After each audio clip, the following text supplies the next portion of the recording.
साली पूरी घरवाली। लालच किस हद तक आदमी पर हावी होता है, आइए देखते हैं। देख राधा, तुझे घर का सारा काम आता है, ये अच्छी बात है, लेकिन हमें यह नहीं पता था कि तू पढ़ी लिखी कम है और तेरी छोटी बहन की तो सरकारी नौकरी भी लग गई है। कैसी बात कर रही है माँ जी? सारी बात करके ही तो पापा ने शादी की थी। अब जब छोटी की सरकारी नौकरी लग गई है तो आप लोग ऐसी बात कर रहे हैं। ज्यादा बकबक मत करियो। हम लोगों को पता होता कि तेरी छोटी बहन की सरकारी नौकरी लगने वाली है तो तुझसे तो कभी शादी ना करवाते अपने होनहार बेटे की। अरे तुम मुझ में क्या कमी है?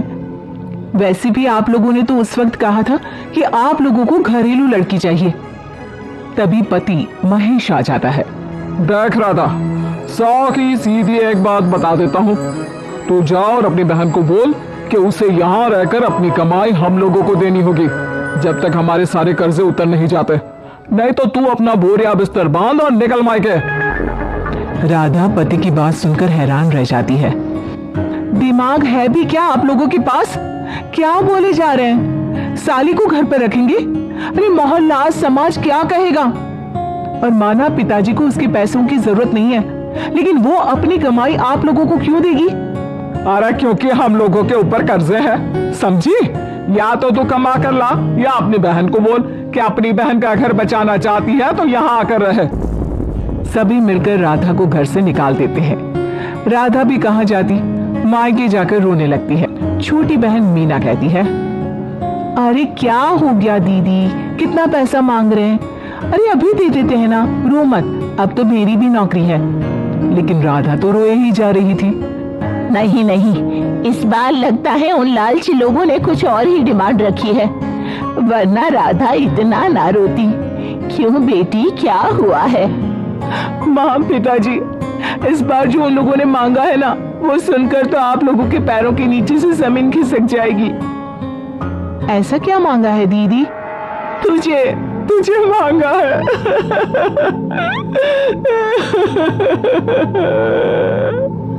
What? What nonsense? दीदी क्या बोल रही हो, समझ रही हो? हाँ, मेरी सास ये बोलकर भेजी है कि या तो मीना अपनी सारी कमाई उन लोगों को तब तक दे जब तक उन लोगों के कर्जे खत्म नहीं हो जाते, या फिर मैं मायके में जाकर रहूं यहाँ। क्या मजाक बना रखा है? ऐसा होता है क्या कहीं? अरे शादी की है, कोई आलू टमाटर थोड़ी है कि अदला बदली कर लो। छोटी बहन शांत होती है। माँ पिता बड़ी को समझा रहे होते हैं और वो रोए ही जा रही थी। तभी छोटी बोलती है, पापा मैं दीदी के साथ जाऊंगी। क्या पागल है क्या? अरे दुनिया क्या बोलेगी? माँ वो लोग सिर्फ मेरे पैसे चाहते हैं ना। अरे वो तो वो लोग यहाँ से भी ले सकते थे छोटी, फिर वहां क्यों बुला रहे हैं तुझे? माँ वो कह रहे थे कि हमें पता होता कि छोटी की सरकारी नौकरी लग जाएगी तो उसी से करवा देते उनके होनहार बेटे की शादी। हाँ, और मैं जैसे उस लपड़गंजू से शादी कर लेती। लपड़गंजू? अगर वो लपड़गंजू है तो मेरी शादी क्यों करवा दी? मैं नहीं जाने वाली वापस। अरे क्योंकि तू बेवकूफ है, तुझे जवाब देना नहीं आता। चल मेरे साथ। उन लोगों को लगता है ना साली पूरी घरवाली, तो अब देखिए साली का जलवा। और शादीशुदा बेटी को पिता भी कितना घर बिठाते। उसके ससुराल जाते हैं दोनों बेटियों के साथ। आइए आइए, ले आए अपनी कमाओ बेटी, ये अच्छा किया। समझदार आदमी की पहचान यही तो होती है। मुझसे बात करिए ना, मैं रहने आ रही हूँ इस घर में, तो मेरी कुछ शर्तें रहेंगी। अरे वाह जी वाह, बहन के ससुराल में भी शर्तें? अरे और क्या, आप लोगों को मेरे पैसे चाहिए, दीदी घर का काम करेगी, इतना सब मिल रहा है। वैसे आप तो जानती है बाजार में बिना शर्तों के तो एक पॉलिसी भी नहीं मिलती है। बात तो ये सही बोल रही है, सरकारी नौकरी वाली लड़कियां ऐसा नहीं मिलती। हाँ हाँ ठीक है, अच्छा बोलो छोटी बहू, क्या शर्तें हैं तुम्हारी? मैं कोई काम नहीं करूंगी। कैसी बात कर रही हो छोटी बहू, तुम नौकरी करोगी? अरे लाखों कमाओगी कि घर का काम करोगी? घर के कामों के लिए है ना ये बड़ी। दूसरी शर्त, मुझसे कोई बदतमीजी से या ऊंची आवाज में बात नहीं करेगा। अरे कैसी बात कर रही हो तुम तो ख्वाबों की रानी हो। शट अप जीजा जी, साली से मजाक करना अलग बात है, लेकिन याद रहे साली बहन होती है बीवी की, और बीवी की बहन यानी आपकी बहन। माँ ये क्या बोल रही है? बहन। अरे ना बेटा, मैं हूं ना, बात करती हूँ ना, रो मत बच्चा, रो मत। खैर, पिता दोनों बेटियों को छोड़कर चले जाते हैं। अगली सुबह, अरे सरला, जल्दी से मेरा और तुम्हारी बहन का खाना पैक कर दो, हम लोग ऑफिस के लिए निकल रहे हैं। लेकिन सरला तो सोफे पर बैठकर टीवी देख रही होती है। देखो जी, मेरी बहन पैसे कमा रही है तो मैं क्यों काम करूं? याद है ना मम्मी जी क्या बोलती थी कि मेरा बेटा पैसा कमा रहा है, तब सारा काम मैं करती थी। अब मेरी बहन कमा रही है तो मैं भी काम नहीं करूंगी। हाँ।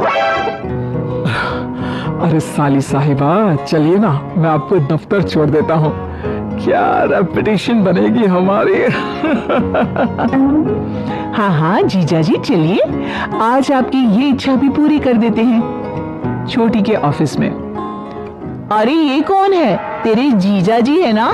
ये कैसे तुझे छोड़ने आ गए? अरे वो अब ना मेरे पास ही रहती है। सभी एक दूसरे की तरफ देखने लग जाते हैं। हाँ वो क्या है ना, दीदी तो पता है घरेलू महिला है, जीजा जी के कर्जे ज्यादा हैं और पढ़े लिखे इतने हैं नहीं कि कुछ अच्छी कमाई कर पाए। हम मेरी कमाई रखते हैं, बस जैसे ही इन लोगों का कर्जा खत्म हो जाएगा मैं अपने घर चली जाऊंगी। पास खड़े जीजा जी का मुंह बन जाता है। घर आकर, छोटी तुम ये क्या बकवास कर रही थी? ये सबको बताने की क्या जरूरत थी? अरे जीजा जी, आप खुलेआम सबको ये कहे कि साली आजकल मेरे साथ रहती है तो लोग क्या सोचेंगे आप जानते हैं ना। अरे उससे कुछ मत बोलना बेटा, चल मेरे साथ, तुझे ना बाजार का डोसा खिलाती हूँ, चल चल चल। हाँ दीदी तैयार हो जाओ, डोसा खिला रही हैं आंटी जी। तीनों जा रही होती है कि पास मोहल्ले की कुछ औरतें वहां पर जमा रहती है।